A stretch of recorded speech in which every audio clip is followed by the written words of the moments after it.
Kumakain na kayo, nagluluto pa lang ako ng ulam ko. Ito yung malunggay.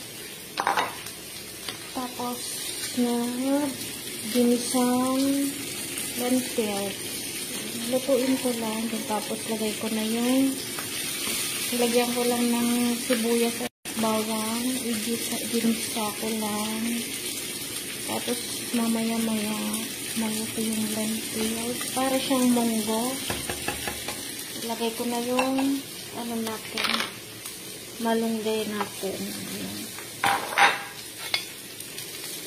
Prito ako ng dalawang isda.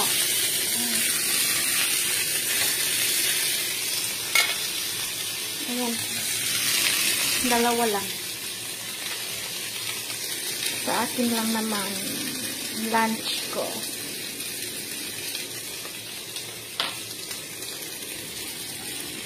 So, yun lang ang aking lunch at ito yung lulutuin ko mamayang dinner. Chicken breast.